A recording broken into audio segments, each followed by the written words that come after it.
ਵਾਹਿਗੁਰੂ ਜੀ ਕਾ ਖਾਲਸਾ ਵਾਹਿਗੁਰੂ ਜੀ ਕੀ ਫਤਿਹ। ਗੁਰੂ ਪਿਆਰੇ ਗੁਰੂ ਸਵਾਰੀ ਸਨਮਾਨਯੋਗ ਸਾਧ ਸੰਗਤ ਜੀਓ, ਜਿਵੇਂ ਕਿ ਗੁਰਬਾਣੀ ਦਾ ਫਰਮਾਨ ਹੈ, ਕਬੀਰ ਚਤਰਾਈ ਅਤ ਘਣੀ ਹਰ ਜਪ ਹਿਰਦੇ ਮਾਹੇ, ਸੂਰੀ ਉੱਪਰ ਖੇਲਣਾ ਗਿਰਤ ਠਹਰਨਾ ਹੈ।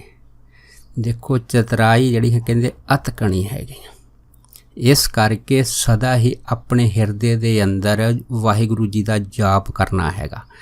ਅਗਰ ਇਨਸਾਨ ਇਸ ਚਤਰਾਈ ਦੇ ਚੱਕਰ ਵਿਊਹ ਦੇ ਵਿੱਚ ਫਸ ਜਾਂਦਾ ਹੈ ਨਾ, ਤਾਂ ਫਿਰ ਕਹਿੰਦੇ ਕੀ ਹੁੰਦਾ, ਕਹਿੰਦੇ ਫਿਰ ਉਹ ਇਨਸਾਨ ਦਾ ਸਾਰਾ ਜਪ ਤਪ ਜਿੰਨਾ ਵੀ ਉਹਨੇ ਜ਼ਿੰਦਗੀ 'ਚ ਕੀਤਾ ਹੁੰਦਾ ਸਾਰਾ ਹੀ ਨਸ਼ਟ ਹੋ ਜਾਂਦਾ ਹੈਗਾ। ਲੇਕਿਨ ਇਸ ਚਤਰਾਈ ਦੇ ਬਚਣ ਵਾਸਤੇ ਗੁਰਸਿੱਖ ਨੂੰ ਆਪਣੀ ਸੁਰਤ ਦੇ ਅੰਦਰ ਹਮੇਸ਼ਾ ਹੀ ਜਾਗਰੂਕ ਹੋਣਾ ਚਾਹੀਦਾ ਹੈਗਾ। ਸੋ ਉਹ ਜਾਗਰੂਕ ਤਾਂ ਹੀ ਹੋ ਸਕਦਾ ਹੈ ਕਿ ਜਦੋਂ ਸਾਨੂੰ ਚਤਰਾਈ ਦੇ ਸਰੂਪਾਂ ਦਾ ਪਤਾ ਲੱਗ ਜਾਵੇ ਕਿ ਚਤਰਾਈ ਜਿਹੜੀ ਹੈ ਨਾ, ਇਹ ਕਿਹੜੇ ਢੰਗਾਂ ਤਰੀਕਿਆਂ ਦੇ ਨਾਲ ਸਿੱਖ ਦੇ ਉੱਤੇ ਹਮਲਾ ਕਰਦੀ ਹੈ, ਅਤੇ ਇਹਦੇ ਢੰਗਾਂ ਤਰੀਕਿਆਂ ਨੂੰ ਰੋਕਣ ਵਾਸਤੇ ਹੈ ਨਾ ਗੁਰਸਿੱਖ ਹਮੇਸ਼ਾ 24 ਘੰਟੇ ਅੱਠੇ ਬੈਠ ਸੁਰਤ ਦੇ ਵਿੱਚ ਪੂਰਾ ਹੁਸ਼ਿਆਰ ਹੋਣਾ ਚਾਹੀਦਾ ਹੈ, ਤਾਂ ਜੋ ਚਤਰਾਈ ਤੋਂ ਬਚਿਆ ਜਾ ਸਕੇ। ਸੋ ਆਓ ਅਸੀਂ ਗੁਰੂ ਸਾਹਿਬ ਦੇ ਦੁਆਰਾ ਜੋ ਦਿੱਤੀਆਂ ਰਹਿਤ ਮਰਜ਼ਾਦਾ ਹੈਗੀਆਂ, ਇਹਨਾਂ ਰਹਿਤ ਮਰਜ਼ਾਦਾ ਨੂੰ ਆਪਣੇ ਜੀਵਨ ਦੇ ਵਿੱਚ ਇਹਨਾਂ ਰਹਿਤ ਮਰਜ਼ਾਦਾ ਦੇ ਉੱਤੇ ਪੂਰਾ ਪਹਿਰਾ ਦੇ ਕੇ ਆਪਣੇ ਜੀਵਨ ਦੇ ਵਿੱਚ ਅਪਣਾ ਕੇ ਇਸ ਚਤਰਾਈ ਦੇ ਜਿਹੜੇ ਸੂਖਮ ਹਮਲੇ ਹਨ ਇਹਨਾਂ ਤੋਂ ਅਸੀਂ ਬਚ ਸਕਦੇ ਹਾਂ, ਤਾਂ ਆਪਣੀ ਤਰੱਕੀ ਜਿਹੜੀ ਹੈ ਇਸ ਅਧਿਆਤਮਿਕ ਮਾਰਗ ਦੇ ਉੱਤੇ ਉਸ ਨੂੰ ਇਸੇ ਰਫਤਾਰ ਦੇ ਨਾਲ ਚਾਲੂ ਰੱਖ ਸਕਦੇ ਹਾਂ। ਸੋ ਪਹਿਲਾ ਕੀ ਚਤਰਾਈ ਦਾ ਰੂਪ ਹੈਗਾ, ਜਿਵੇਂ ਸਾਨੂੰ ਗੁਰਬਾਣੀ ਨੇ ਦੱਸਿਆ ਹੈ ਕਿ ਨਾਮਦਾਨ ਇਸ਼ਨਾਨ ਤੋਂ ਬਗੈਰ ਹੈ ਨਾ ਕਦੀ ਵੀ ਅੰਨ ਨੂੰ ਮੂੰਹ ਨਹੀਂ ਲਾਉਣਾ ਹੈਗਾ। ਜਦ ਵੀ ਅੰਨ ਛਕਣਾ ਹੈ ਨਾ, ਉਹ ਛਕਣ ਤੋਂ ਪਹਿਲਾਂ ਇਸ਼ਨਾਨ ਕਰਨਾ, ਨਾਮ ਜਪਣਾ ਅਤੇ ਦਾਨ ਕਰਨਾ। ਅੱਗੇ ਕੀ ਹੈ ਕਿ ਅੰਮ੍ਰਿਤ ਵੇਲੇ ਰੋਜ਼ ਧੰਨ ਧੰਨ ਸਾਹਿਬ ਸ੍ਰੀ ਗੁਰੂ ਗ੍ਰੰਥ ਸਾਹਿਬ ਦੇ ਦਰਸ਼ਨ ਕਰਨੇ ਨਹੀਂ ਭੁੱਲਣੇ ਹੈਗੇ। ਫਿਰ ਅੱਗੇ ਕੀ ਹੈ, ਅੱਗੇ ਹੈ ਕਿ ਸਤਸੰਗ ਦੇ ਅੰਦਰ ਕਦੀ ਵੀ ਚਿੱਤ ਨਹੀਂ ਡਰਾਉਣਾ ਹੈਗਾ।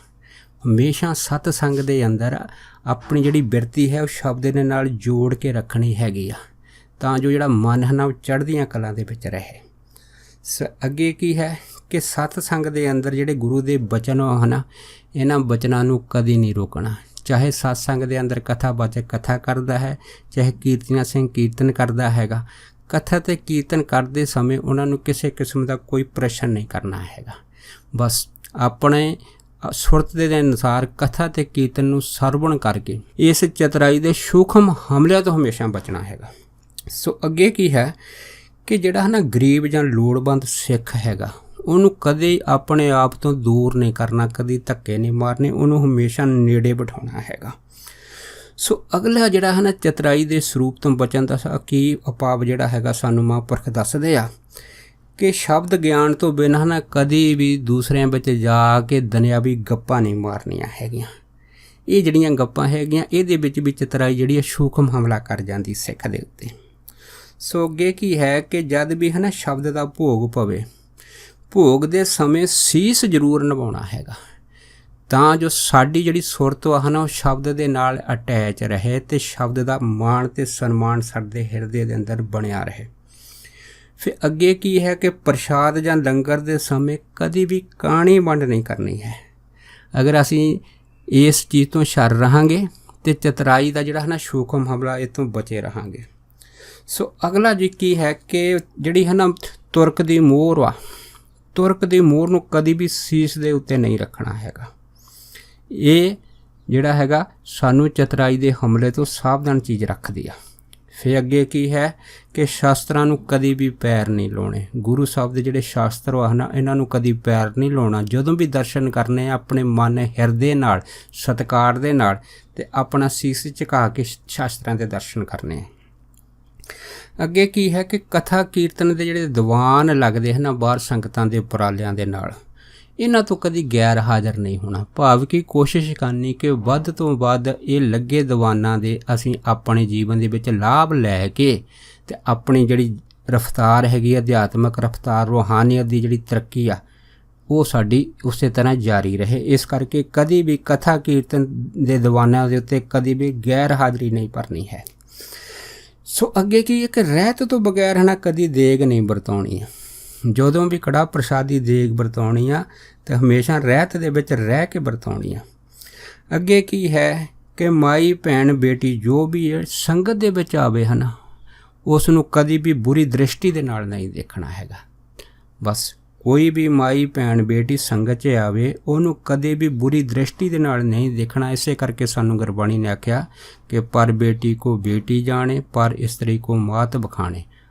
ਭਾਵ ਕੀ ਹੈ, ਇਹਨਾਂ ਚੀਜ਼ਾਂ ਦੇ ਉੱਤੇ ਅਸੀਂ ਪਹਿਰਾ ਦੇਣਾ ਹੈਗਾ। ਅੱਗੇ ਕੀ ਹੈ ਕਿ ਕੋਈ ਵੀ ਜਿਹੜਾ ਨਾ ਕ੍ਰੋਧੀ ਸਿੱਖ ਹੋਵੇ, ਆਪਣੇ ਆਪ ਨੂੰ ਸਿੱਖ ਵੀ ਕਹਾਉਂਦਾ ਹੈ ਹੋਵੇ ਤੇ ਲੇਕਿਨ ਅੰਦਰੋਂ ਕ੍ਰੋਧੀ ਵੀ ਹੋਵੇ, ਉਸ ਨੂੰ ਕਦੀ ਵੀ ਆਪਣੀ ਕੰਨਿਆ ਦਾ ਸਾਕ ਨਹੀਂ ਦੇਣਾ ਹੈਗਾ। ਇਸ ਚੀਜ਼ ਦਾ ਖਿਆਲ ਰੱਖਣਾ ਹੈਗਾ। ਸੋ ਅੱਗੇ ਕੀ ਆ ਕਿ ਜਿਹੜੀ ਆਪਣੀ ਧੀ ਆ ਜਾਂ ਭੈਣ ਆ, ਉਹਦਾ ਜ਼ਿੰਦਗੀ ਵਿੱਚ ਕਦੀ ਵੀ ਕੋਈ ਪੈਸਾ ਨਹੀਂ ਖਾਣਾ ਹੈਗਾ। ਅਗਰ ਅਸੀਂ ਪੈਸਾ ਖਾ ਲਵਾਂਗੇ, ਇਹ ਚਤਰਾਈ ਜਿਹੜੀ ਹੈ ਇਹ ਕਿਸੇ ਨਾ ਕਿਸੇ ਜਿਹੜੀ ਹੈਗੀ ਆ ਉਹ ਕੁਵਿਧ ਡੂਮਣੀ ਬਣ ਕੇ ਹਨ ਸਾਡੇ ਉੱਤੇ ਆਪਣਾ ਪ੍ਰਭਾਵ ਪਾ ਜਾਂਦੀ ਆ। ਸੋ ਇਸ ਤੋਂ ਅੱਗੇ ਕੀ ਹੈ ਕਿ ਕਦੀ ਵੀ ਹੈ ਨਾ ਜੀਵਨ ਦੇ ਅੰਦਰ ਜਾਂ ਰਾਤ ਨੂੰ ਤੁਰਨਾ ਹੈਗਾ, ਜਦ ਅਕੇਲੇ ਕਿਤੇ ਨਿਕਲਣਾ ਹੈਗਾ ਤਾਂ ਸ੍ਰੀ ਸਾਹਿਬ ਤੋਂ ਬਗੈਰ ਨਹੀਂ ਫਿਰਨਾ ਹੈਗਾ। ਹਮੇਸ਼ਾ ਜਿਹੜੀ ਵੱਡੀ ਸ੍ਰੀ ਸਾਹਿਬ ਆ ਆਪਣੇ ਹੱਥ 'ਚ ਰੱਖਣੀ ਆ। ਅੱਗੇ ਕੀ ਆ ਕਿ ਕਿਸੇ ਦਾ ਜਿਹੜਾ ਹੈ ਨਾ ਮਾਲ ਹੈ, ਜਾਇਦਾਦ ਵਾ, ਉਹਨੂੰ ਵੀ ਕਿਸੇ ਛਲ ਦੇ ਨਾਲ, ਕਿਸੇ ਧੋਖੇ ਦੇ ਨਾਲ ਕਿਸੇ ਤੋਂ ਨਹੀਂ ਖੋਣਾ ਹੈਗਾ। ਭਾਵ ਕਿ ਹੱਕ ਪਰਾਇਆ ਨਾਨਕਾ ਉਹ ਸੂਰ ਉਸ ਗਾਈ। ਇਸ ਚੀਜ਼ ਦੇ ਉੱਤੇ ਆਪਣਾ ਪੂਰਾ ਪਹਿਰਾ ਦੇਣਾ ਹੈ। ਸੋ ਅੱਗੇ ਕੀ ਆ, ਜਿਹੜਾ ਕੰਘਾ ਹੈ ਨਾ, ਕੰਘਾ ਆਪਣੇ ਕੇਸਾਂ ਦੇ ਵਿੱਚ 2 ਵਾਰ ਜ਼ਰੂਰ ਕਰਨਾ, ਇੱਕ ਅੰਮ੍ਰਿਤ ਵੇਲੇ, ਇੱਕ ਸ਼ਾਮ ਨੂੰ। ਅਤੇ ਜਿਹੜੀ ਪੱਗ ਉਹ ਆਪਣੇ ਸਰੀਰ ਕੇਸਾਂ ਦੇ ਉੱਤੇ ਦਸਤਾਰ ਹੈਗੀ ਆ, ਇਹ ਦਸਤਾਰ ਵੀ ਸੁੰਦਰ ਬੰਨਣੀ ਹੈਗੀ। ਭਾਵ ਕੀ ਆ ਕਿ ਦਸਤਾਰ ਨੂੰ ਚੁਣ ਕੇ ਬੰਨਣਾ ਹੈਗਾ ਬਹੁਤ ਸੁੰਦਰ ਤਰੀਕੇ ਦੇ ਨਾਲ। ਸੋ ਅੱਗੇ ਕੀ ਹੈ ਕਿ ਜਿਹੜਾ ਦਸਵੰਤ ਵਾ ਨਾ, ਇਹ ਜ਼ਰੂਰ ਕੱਢਣਾ ਹੈਗਾ ਇਨਸਾਨ ਨੇ। ਭਾਵ ਕੀ ਆ, ਦਸਵੰਤ ਦੇਣਾ ਕਦੀ ਨਹੀਂ ਭੁੱਲਣਾ ਅਤੇ ਕਦੀ ਵੀ ਜਾਣੀ ਕਿ ਝੂਠ ਬੋਲ ਕੇ ਨਹੀਂ ਖਾਣਾ ਹੈਗਾ।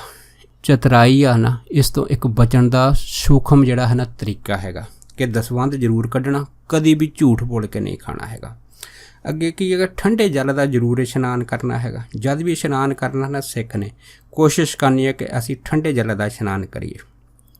ਇਸ ਤੋਂ ਅੱਗੇ ਕੀ ਹੈ ਕਿ ਜਪਜੀ ਸਾਹਿਬ ਤੋਂ ਪੜ੍ਹਨੇ ਤੋਂ ਬਗੈਰ ਕਦੀ ਵੀ ਜਿਹੜਾ ਨਾ ਪ੍ਰਸ਼ਾਦ ਨਹੀਂ ਖਾਣਾ ਹੈਗਾ। ਜਦੋਂ ਵੀ ਪ੍ਰਸ਼ਾਦ ਖਾਣਾ ਹੈ ਨਾ, ਛਕਣਾ ਹੈਗਾ, ਤਾਂ ਪਹਿਲਾਂ ਜਪਜੀ ਸਾਹਿਬ ਦੀ ਜਿਹੜੀ ਬਾਣੀ ਹੈਗੀ ਆ ਉਹਨੂੰ ਜ਼ਰੂਰ ਪੜ੍ਹਨਾ ਹੈਗਾ।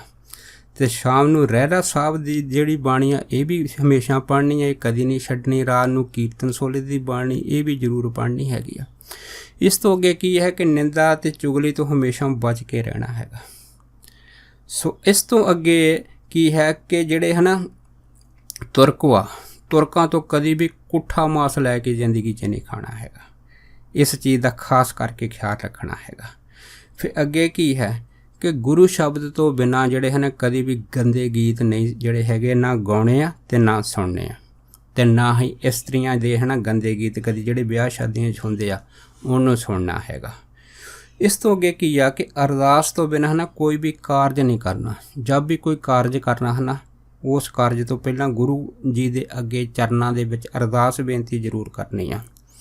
ਸੋ ਅੱਗੇ ਕੀ ਹੈ ਕਿ ਕਦੀ ਵੀ ਗੁਰੂ ਘਰ ਦਾ ਲੰਗਰ ਛਕਣਾ ਹੋਵੇ ਹੈ ਨਾ, ਜੋ ਵੀ ਬਣਦਾ ਸਰਦਾ ਹੈਗਾ ਉੱਥੇ ਭੇਟਾ ਜ਼ਰੂਰ ਦੇਣੀ ਆ। ਭਾਵ ਕਿ ਜਾਂ ਭੇਟਾ ਤੋਂ ਬਗੈਰ ਕਦੀ ਲੰਗਰ ਨਹੀਂ ਛਕਣਾ ਹੈਗਾ। ਸੋ ਅੱਗੇ ਚਤਰਾਈ ਤੋਂ ਅਸੀਂ ਬਚਣ ਦਾ ਕੀ ਤਰੀਕਾ ਕਰਦੇ ਹਾਂ ਕਿ ਕਿਸੇ ਦੀ ਵੀ ਜਿਹੜੀ ਹੈ ਨਾ ਤਿਆਗੀ ਕੋਈ ਵਸਤੂ ਹੈਗੀ ਆ, ਉਸ ਤਿਆਗੀ ਵਸਤੂ ਨੂੰ ਜ਼ਿੰਦਗੀ ਵਿੱਚ ਕਦੀ ਗ੍ਰਹਿਣ ਨਹੀਂ ਕਰਨਾ ਹੈਗਾ। ਕਦੀ ਵੀ ਕਿਸੇ ਦੀ ਤਿਆਗੀ ਵਸਤੂ ਨੂੰ ਜ਼ਿੰਦਗੀ 'ਚ ਗ੍ਰਹਿਣ ਨਹੀਂ ਕਰਨਾ ਹੈਗਾ। ਇਸ ਚੀਜ਼ ਦਾ ਖਾਸ ਖਿਆਲ ਰੱਖਣਾ ਹੈ। ਸੋ ਅੱਗੇ ਕੀ ਹੈ ਕਿ ਪਰਾਈ ਇਸਤਰੀ ਦਾ ਕਦੀ ਸੰਗ ਨਹੀਂ ਕਰਨਾ। ਉਸ ਤੋਂ ਬਾਅਦ ਕੀ ਹੈ ਕਿ ਗਰੀਬਾਂ ਦੀ ਜਿਹੜੀ ਹੈ ਨਾ ਹਮੇਸ਼ਾ ਸਹਾਇਤਾ ਕਰਨੀ ਆ। ਗਰੀਬ ਨੂੰ ਜਿਹੜਾ ਹੈ ਨਾ ਮਾਣ ਜ਼ਰੂਰ ਦੇਣਾ ਹੈਗਾ। ਇਹ ਜਿਹੜੀ ਹੈ ਨਾ ਬਹੁਤ ਜ਼ਰੂਰੀ ਗੱਲ ਹੈਗੀ ਆ ਕਿ ਗਰੀਬ ਨੂੰ ਆਪਣੇ ਪਾਸ ਪਟਾਉਣਾ। ਜਿਵੇਂ ਗੁਰਬਾਣੀ ਨੇ ਕਿਹਾ ਕਿ ਨੀਚਾਂ ਅੰਦਰ ਨੀਚ ਜਾਤ, ਨੀਚੀ ਹੂੰ ਅਤ ਨੀਚ, ਨਾਨਕ ਤਨ ਕੇ ਸੰਗ ਸਾਥ, ਵੱਡਿਆਂ ਸੋ ਕਿਆ ਰੀਸ। ਇਸ ਚੀਜ਼ ਦਾ ਖਿਆਲ ਰੱਖਣਾ। ਕਿਉਂ? ਬਾਣੀ ਕਹੇ ਜਿੱਥੇ ਨੀਚ ਸੰਭਾਲੀਆਂ ਤਿੱਥੇ ਨਦਰ ਤੇਰੀ ਬਖਸ਼ੀਸ਼। ਸੋ ਅੱਗੇ ਕੀ ਹੈ ਕਿ ਜਿੱਥੇ ਵੀ ਜਿਹੜੀ ਨਾ ਕਥਾ ਕੀਰਤਨ ਹੁੰਦੀ ਹੋਵੇ, ਉਸ ਕਥਾ ਕੀਰਤਨ ਦੇ ਵਿੱਚ ਆਪਣਾ ਮਨ ਜ਼ਰੂਰ ਲਾਉਣਾ ਹੈ, ਚਾਹੇ ਜਿੰਨਾ ਮਰਜ਼ੀ ਭੱਜੇ ਮਨ। ਉਸ ਟਾਈਮ ਆਪਣੇ ਮਨ ਨੂੰ ਹਮੇਸ਼ਾ ਕਥਾ ਕੀਰਤਨ ਦੇ ਵਿੱਚ ਲਾਉਣਾ ਹੈ। ਜਦ ਤੱਕ ਕਥਾ ਕੀਰਤਨ ਹੁੰਦੀ ਆ, ਉਸ ਕਥਾ ਕੀਰਤਨ ਦਾ ਜ਼ਰੂਰ ਲਾਭ ਜਿਹੜਾ ਹੈ ਨਾ ਆਪਣੇ ਮਨ ਦੇ ਵਿੱਚ ਲੈਣਾ ਹੈਗਾ। ਸੇ ਅੱਗੇ ਕੀ ਆ, ਕਿਸੇ ਵੀ ਸੰਤਾਂ ਮਹਾਂਪੁਰਖਾਂ ਦੀ ਜਿਨ੍ਹਾਂ ਨੇ ਆਪਣੇ ਜੀਵਨ ਦੇ ਵਿੱਚ ਇਸ ਸੰਸਾਰ ਲਈ ਬੜੇ ਮਹਾਨ ਪਰਉਪਕਾਰ ਕੀਤੇ ਹੁੰਦੇ ਆ, ਉਹਨਾਂ ਦੀ ਕਦੀ ਨਿੰਦਾ ਨਹੀਂ ਕਰਨੀ। ਇਹ ਬਹੁਤ ਜ਼ਰੂਰੀ ਹੈਗਾ। ਸੋ ਅੱਗੇ ਕੀ ਆ ਕਿ ਸ਼ਰਾਬ ਅਤੇ ਜੂਆ ਇਹ ਜ਼ਿੰਦਗੀ 'ਚ ਕਦੀ ਨਹੀਂ ਖੇਡਣਾ, ਅਤੇ ਨਾ ਇਹਨਾਂ ਦਾ ਜਿਹੜਾ ਕਮਾਇਆ ਹੋਇਆ ਮਾਲ ਜਾਂ ਧਨ ਹੈ ਨਾ ਉਹ ਘਰ ਦੇ ਵਿੱਚ ਲਿਆਉਣਾ ਹੈਗਾ।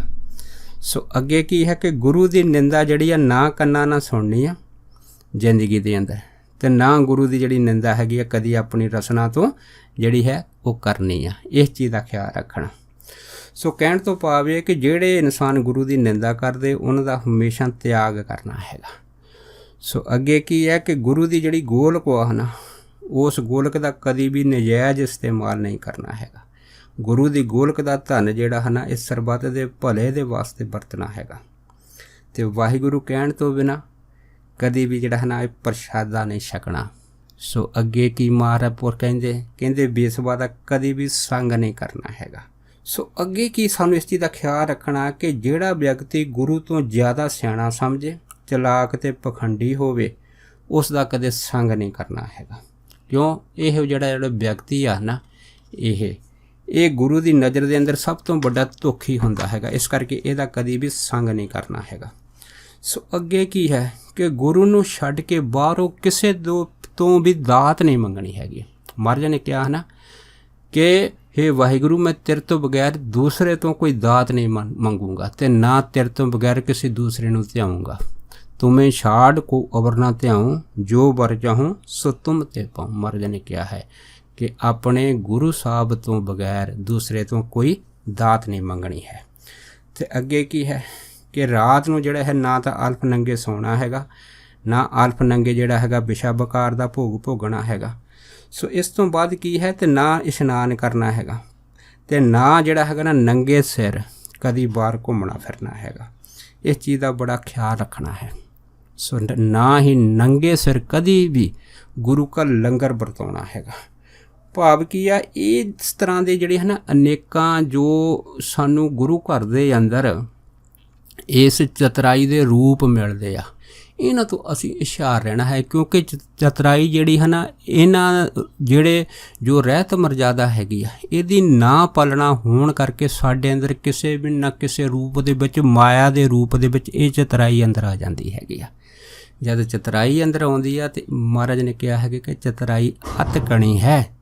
ਇਸ ਕਰਕੇ ਇਸ ਤੋਂ ਬਚਣ ਦੀ ਲੋੜ ਹੈ, ਕਿਉਂਕਿ ਇਹਦੇ ਨਾਲ ਸਾਰਾ ਜ਼ਿੰਦਗੀ ਦਾ ਜਿਹੜਾ ਜਪ ਤਪ ਜੋ ਸ਼ੁਭ ਕਰਮ ਕੀਤੇ ਹੁੰਦੇ ਹਨ ਇਹ ਨਸ਼ਟ ਹੋ ਜਾਂਦੇ ਆ। ਇਸ ਕਰਕੇ ਸਿੱਖੀ ਪਮਾ ਹੈ ਖੰਡੇ ਦੀ ਧਾਰ ਤੋਂ ਤਿੱਖੀ, ਅਤੇ ਹੈ ਤਾਂ ਮੁਸ਼ਕਲ, ਪਰ ਗੱਲ ਇੱਕ ਹੈਗੀ, ਜਦ ਗੁਰੂ ਦਾ ਸਿੱਖ ਇੱਕ ਵਾਰੀ ਚੜ੍ਹ ਗਿਆ ਹੈ ਨਾ ਫਿਰ ਐਸੀ ਇਹ ਪੀਂਘ ਦਾ ਹਲਾਰਾ ਹੈਗਾ।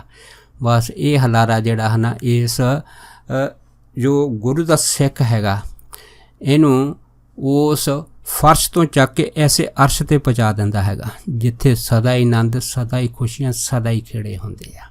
ਸੋ ਇੰਨੇ ਵਚਨ ਕਰਦਾ ਹੋਇਆ ਦਾਸ ਖਿਮਾ ਦਾ ਜਾਚਕ ਹੈ ਜੀ। ਹੋਈਆਂ ਭੁੱਲਾਂ ਚੁੱਕਾਂ ਦੀ ਖਿਮਾ ਬਖਸ਼ਣੀ। ਸੋ ਫਤਿਹ ਬੁਲਾਓ ਜੀ। ਵਾਹਿਗੁਰੂ ਜੀ ਕਾ ਖਾਲਸਾ, ਵਾਹਿਗੁਰੂ ਜੀ ਕੀ ਫਤਿਹ।